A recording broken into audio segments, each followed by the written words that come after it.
Hola, buenas noches. Mi nombre es Jaime Martelo y voy a presentar el seminario de absorción y desorción.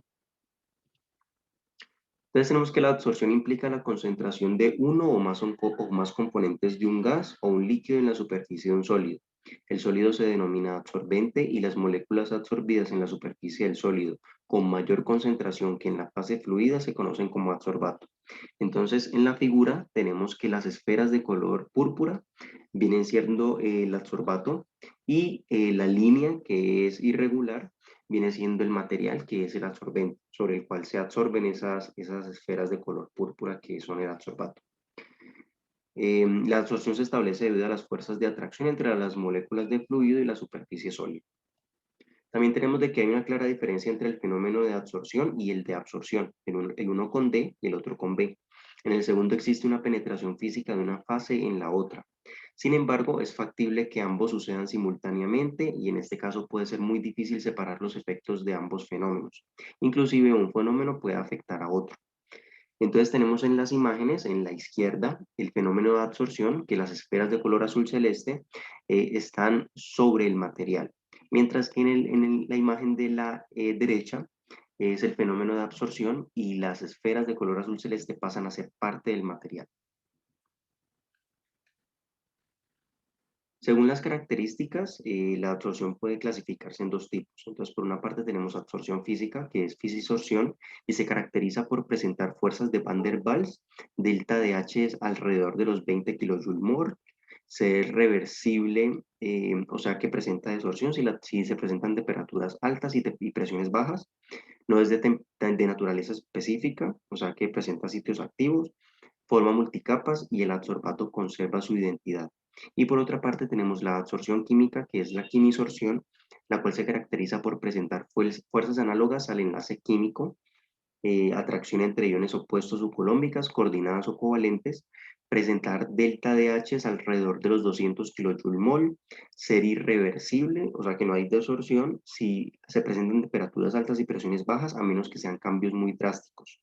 Es de naturaleza específica, o sea que tiene sitios activos, forma monocapas y el adsorbato puede perder su identidad. Dentro de la absorción puede ocurrir en cualquier tipo de interfase, ya sea líquido-gas, sólido-gas o líquido-sólido. Sin embargo, las diferentes características de las interfaces sólidas y líquidas hacen necesario un análisis particular en cada caso. Dentro de los equilibrios de absorción tenemos de que una de las formas más habituales de representarlos es mediante la relación entre la cantidad absorbida y la presión en el caso de los gases o vapores, o la concentración en fase líquida en el caso de los líquidos. Esta relación se conoce como isotermas de absorción para un determinado sistema adsorbato-absorbente. Las isotermas de absorción se pueden clasificar atendiendo a 6 tipos que vamos a ver a continuación, y esta clasificación fue propuesta por Brunauer y sus colaboradores en el año 1938 y actualmente es la que recomienda la IUPAC. Utilizando la clasificación de Brunauer se pueden inferir las características de los materiales porosos atendiendo a la forma de isoterma según los 6 tipos que voy a mencionar. Entonces aquí tenemos la gráfica que son las 6 isotermas de absorción de Brunauer y sus colaboradores. Entonces tenemos que el tipo 1 es para absorbentes microporosos en los que la saturación queda limitada por el llenado de los microporos. Esta es común. Tenemos el tipo 2, en la cual el punto B indica que se ha completado una monocapa a partir de la que se superponen otras. Esta también es común. El tipo 3 indica una débil interacción adsorbato-absorbente, es rara. El tipo 4 indica que la región inicial se parece a la una de la tipo 2. La histéresis está relacionada con el llenado y vaciado de los mesoporos por condensación capilar. Esta es común. Tenemos el tipo 5, es muy similar a la del tipo 3, indica una débil interacción adsorbato-absorbente y tiene también histéresis, esta es rara. Y el tipo 6 se asocia con la absorción capa a capa sobre superficies muy uniformes, o sea, y también es rara, no es muy común. Dentro de los materiales absorbentes tenemos de que la absorción se suele llevar a cabo en materiales porosos de elevada superficie específica y volumen de poros, disponiendo así de una elevada capacidad de absorción. Se pueden fabricar absorbentes con un área superficial interna desde los 100 hasta los 3000 metros cuadrados por gramo, aunque los materiales que suelen usarse en la práctica están entre 300 y 1200 metros cuadrados por gramo. La IUPAC distingue materiales micro, meso y macroporosos atendiendo al tamaño de poro. Entonces, los microporos menores a 2 nanómetros, los mesoporos entre 2 y 50 nanómetros y los macroporos mayores a 50 nanómetros. Las características principales de un material que son evaluables en su uso como absorbente son la capacidad de absorción, la selectividad hacia determinados adsorbatos, su facilidad de regeneración, la cinética de absorción, la compatibilidad con la totalidad de los componentes de la corriente y sus propiedades mecánicas y también el costo de estos. Dentro de los materiales absorbentes tenemos materiales absorbentes inorgánicos como las zeolitas, que son sólidos microporosos de estructura microcristalina de aluminio y silicio de gran interés industrial. Desde el punto de vista químico, las zeolitas son aluminosilicatos cristalinos hidratados. Estructuralmente están constituidas por esqueletos formados por tetraedros de óxido de silicio y óxido de aluminio unidos entre sí por puentes de oxígeno.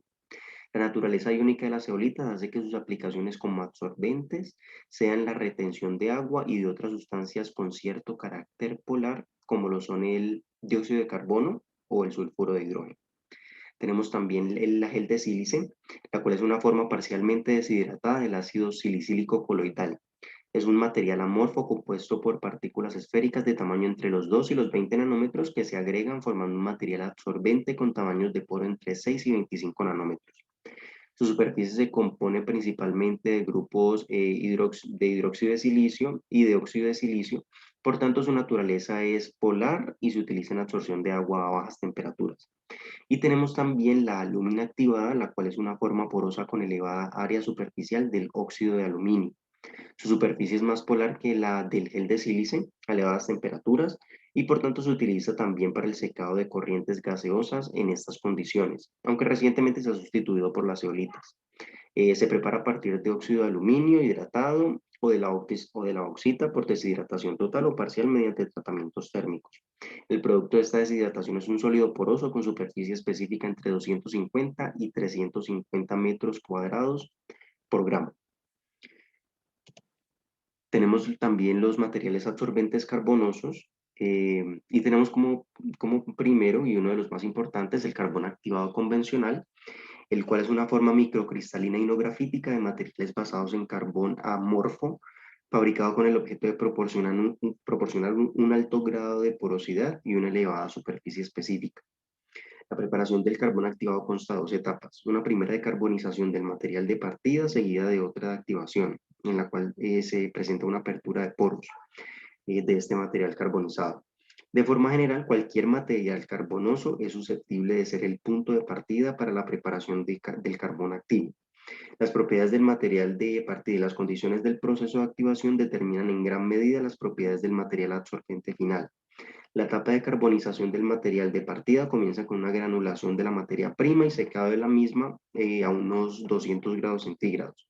La posterior carbonización implica la descomposición por pirólisis en condiciones de vacío y a una temperatura de 800 grados Celsius. La estructura porosa y la elevada área específica del carbón activo se producen en la etapa de activación, que convierte el coque procedente de la carbonización en un material que se constituye de un gran número de poros de diferentes formas y tamaños distribuidos al azar. Existen dos métodos para llevar a cabo la activación del material carbonizado, que son la activación física y la activación química. La activación química suele utilizarse cuando el material de partida es de origen leñoso, y en este tipo de activación se utiliza un agente deshidratante, ya sea ácido fosfórico, cloruro de zinc, ácido sulfúrico, entre otros.